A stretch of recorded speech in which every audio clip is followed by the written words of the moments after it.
When most people think about the stock market, they imagine charts climbing endlessly upward, traders shouting on exchange floors, or maybe their retirement accounts growing steadily over decades.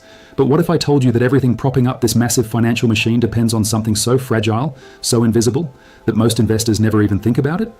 What if the entire system we trust with our life savings is balanced on a foundation that could crack at any moment? And when it does, the crash won't just be another correction. It will be a reckoning that reshapes everything we thought we knew about wealth. The truth is, the stock market isn't standing because of corporate profits, economic growth, or even government intervention. It's standing because of something much more precarious, something that has kept empires afloat for centuries until the moment it vanishes. And when you see what's really holding this whole system together, you'll understand why the smartest money in the world is quietly preparing for what comes next. Here's what we're going to uncover. First, I'll show you the hidden mechanism that's been artificially inflating asset prices for over a decade, and why it's reaching a breaking point that even central bankers are starting to whisper about. Then, we'll dig into the historical pattern that repeats every time this mechanism fails, and why the warning signs are flashing brighter today than they have in generations. Finally, I'll reveal what the insiders know that ordinary investors don't, and why the conventional wisdom about long-term investing might be the most dangerous advice you could follow right now. But before we dive in, let me give you some proof that this isn't just another doom and gloom prediction. I've spent the last 2 years researching the mechanics major market crash in behind every history, from the tulip bubble 1637 to the dot-com collapse of 2000. And in pattern emerges. Every single case, the same markets don't crash because of bad news or economic downturns. They crash when the hidden support system that's been holding them up finally gives way. And that support system is closer to breaking than most people realize. The stock market today is not what it appears to be. When you buy shares of Apple or Amazon, you think you're investing in companies that make products and generate profits. And on the surface, that's true. But underneath, there's a vast network of financial engineering that's been inflating prices far beyond what those profits could ever justify. This network operates in the shadows, moving trillions of dollars every day, and it's the real reason your portfolio has grown over the past decade. At the heart of this system is something economists call liquidity injection. Since the financial crisis of 2008, central banks around the world have been pumping money into the economy at an unprecedented rate. The Federal Reserve alone has expanded its balance sheet from under $1 trillion to nearly $9 trillion. That's not economic growth. That's monetary inflation on a scale never before attempted in human history. Where does all this newly created money go? It doesn't flow into wages or consumer spending the way textbooks suggest. Instead, it flows directly into financial markets through a complex web of banks, hedge funds, and institutional investors. These entities take the cheap money from central banks and use it to buy stocks, bonds, and other assets. The result is artificial demand that pushes prices higher, regardless of whether the underlying companies are actually worth more. Think about it this way. Imagine a small town with 100 houses for sale. If suddenly 1,000 new buyers showed up with fresh cash, what would happen to house prices? They'd skyrocket. Not because the houses got better, but because there's too much money chasing too few assets. That's exactly what's been happening in the stock market for over a decade. Central banks have been creating the buyers, and those buyers have been bidding up prices to levels that make no sense based on traditional metrics. But here's where it gets interesting. This system only works as long as everyone believes it will continue forever. The moment doubt creeps in, the whole structure becomes unstable, and doubt is starting to creep in. Inflation, which central bankers insisted was temporary, has proven to be anything but temporary. Interest rates, which were kept at zero for years, are now rising faster than anyone expected, and the cheap money that's been flowing into markets is starting to dry up. The warning signs are everywhere if you know where to look. Corporate debt levels are at historic highs, meaning companies have borrowed heavily to buy back their own shares and inflate their stock prices. Margin debt, which measures how much money investors are borrowing to buy stocks, reached record levels before starting to decline rapidly. And perhaps most telling, insider selling has accelerated dramatically, with corporate executives dumping their own company shares at rates not seen since the peak of the dot-com bubble. But the most dangerous sign of all is something called the wealth effect. For years, rising asset prices have made people feel richer, even though their actual income hasn't grown. This feeling of wealth has driven consumer spending, which has kept the economy afloat. But the wealth effect works in reverse too. When asset prices fall, people feel poorer and cut their spending, which creates a vicious cycle that can bring down the entire economy. We've seen this pattern before, and it never ends well. In the 1920s, easy credit and speculation drove stock prices to unsustainable levels until the crash of 1929 wiped out fortunes and triggered the Great Depression. In the 1990s, the belief that internet companies could grow forever fueled a bubble that burst spectacularly in 2000. In the 2000s, the idea that housing prices could never fall prime mortgage crisis and nationwide led to the worst recession since the 1930s. Each time, the mechanism was the same. Easy money flowed into assets, creating artificial demand and inflated prices. Investors convinced themselves that this time was different, that new technology or new financial instruments had changed the rules of economics, and each time reality eventually reasserted itself, and the crash that followed was proportional to the bubble that preceded makes today it. What situation different is the scale? Never before have central banks coordinated to inject this much money into the global financial system. Never before have asset prices been inflated this far above their historical norms. And never before have so many people's retirement savings been tied to the performance of financial markets. The system is showing cracks. Regional banks are failing at a pace not seen since the 2008 crisis. Commercial real estate, which many thought was immune to the problems plaguing residential markets, is showing signs of severe stress. And the bond market, which underpins everything else, is experiencing volatility that suggests major changes are coming. Meanwhile, the very wealthy are quietly repositioning their assets. They're moving money out of traditional stocks and bonds and into tangible assets that hold value regardless of what happens to paper markets. They're buying farmland, precious metals, and businesses that provide essential services. They understand that when the hidden support system finally breaks, the crash won't discriminate between good companies and bad ones, between smart investors and foolish ones. The question isn't whether this system will break.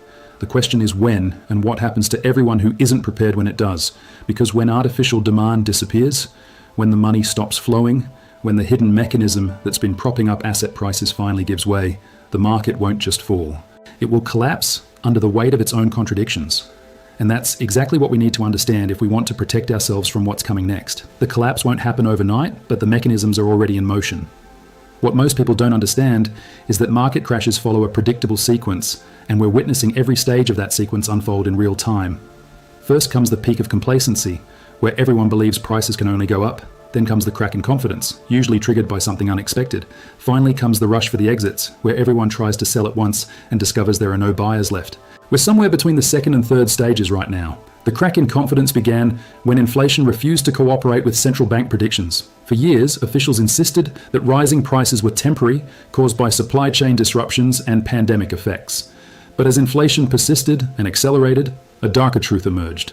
The money printing that had inflated asset prices was also inflating the cost of everything else.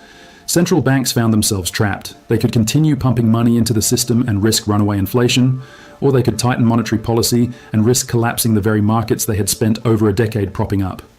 They chose the latter, and the consequences are now becoming visible. Interest rate increases might sound boring, but they're the death knell for artificially inflated markets.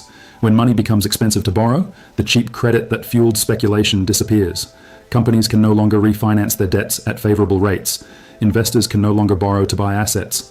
The entire structure of artificial demand begins to crumble. But here's what makes this different from previous crashes. In the past, markets could fall back on real economic fundamentals. Even after the dot-com crash, companies like Microsoft and Amazon survived because they actually generated profits and provided real value. Today, the disconnect between market prices and economic reality is so extreme that there may be no soft landing. Consider the zombie companies that have been kept alive by cheap credit for over a decade. These businesses generate just enough revenue to service their debt payments, but they contribute nothing to actual economic growth. They exist only because money has been virtually free. As interest rates rise, these zombies will start dying off, taking jobs, supply chains, and investor capital with them. The real estate market offers another window into what's coming. Commercial properties that seemed valuable when money was cheap are now sitting empty as remote work has permanently changed business needs. Shopping centres, office buildings, and retail spaces that were bought with borrowed money are now worth less than the debt secured against them. The owners of these properties face a choice: keep paying on underwater loans or walk away and trigger a cascade of defaults. Residential real estate tells a similar story. Millions of homeowners bought at peak prices using adjustable rate mortgages or took out home equity loans against inflated property values. As rates rise and home prices begin to fall, many will find themselves owing more than their homes are worth. The wave of foreclosures that follows will make the 2008 crisis look modest by comparison. But the most dangerous bubble of all might be in government debt. Countries around the world borrowed heavily during the pandemic, confident that ultra-low interest rates would make the debt manageable. Now those rates are rising, and governments face the same impossible choice as everyone else: pay crushing interest costs or default on their obligations. When governments start struggling to service their debts, the ripple effects spread throughout the entire financial system. Government bonds are supposed to be the safest investments in the world, the bedrock upon which all other asset prices are calculated. If that bedrock starts to crack, everything built on top of it becomes unstable. The signs of stress are multiplying. Pension funds, which promised retirees steady returns based on the assumption that markets would keep rising, are discovering they don't have enough assets to meet their obligations. Insurance companies that invested policyholder premiums in long-term bonds are watching those investments lose value as rates rise. Banks that seemed healthy when asset prices were rising are finding their balance sheets full of loans that will never be repaid. Each of these institutions is connected to dozens of others through a web of contracts, derivatives, and financial obligations. When one fails, it doesn't fail in isolation. It triggers a chain reaction that spreads throughout the system faster than regulators can respond. We saw this in 2008 with subprime mortgages, but the interconnections today are far more complex and the amounts at stake are far larger. The smartest money in the world isn't waiting for the crash to reach its climax. They're positioning themselves now while most people are still in denial about what's happening. They're buying assets that perform well during financial chaos, precious metals that can't be printed into existence, productive farmland that generates real wealth regardless of monetary policy, and companies that provide essential services people need regardless of economic conditions. They're also preparing for the opportunities that chaos creates. Every major market crash in history has been followed by a massive transfer of wealth from the unprepared to the prepared. Those with cash, when everyone else is forced to sell, can acquire quality assets at fire sale prices. Those with skills and resources, when systems break down, become the builders of whatever comes next. The hidden reason the stock market is still standing isn't strength, it's momentum. Like a spinning top that appears stable even as it slows down, financial markets can maintain the illusion of stability right up until the moment they topple over. The energy that's been keeping them spinning is the artificial demand created by central bank money printing, and that energy is being withdrawn. What happens next won't be just another correction that recovers in a few months or years. It will be a fundamental reset that changes the rules of how wealth is created, stored, and transferred. Those who understand what's really happening have time to prepare. Those who don't will learn the hard way that in financial markets, as in physics, what goes up without real support must eventually come down. The question that should keep you awake at night isn't whether this will happen. The question is what you're going to do about it while you still can. So now you know the truth. The stock market isn't standing on solid ground. It's balanced on a foundation of artificial money that's already starting to crack. The hidden mechanism that's been inflating asset prices for over a decade is breaking down, and when it finally gives way, the crash won't spare anyone who believed the illusion was permanent. History shows us that every bubble ends the same way, not with gradual deflation, but with sudden collapse. And every collapse transfers wealth from those who trusted the system to those who saw through the deception. The warning signs are flashing red, the insiders are already moving. The only question left is whether you'll be prepared when the music stops. If this opened your eyes to what's really happening, hit subscribe, because understanding the game is the first step to surviving it, and the next phase of this crisis is already beginning.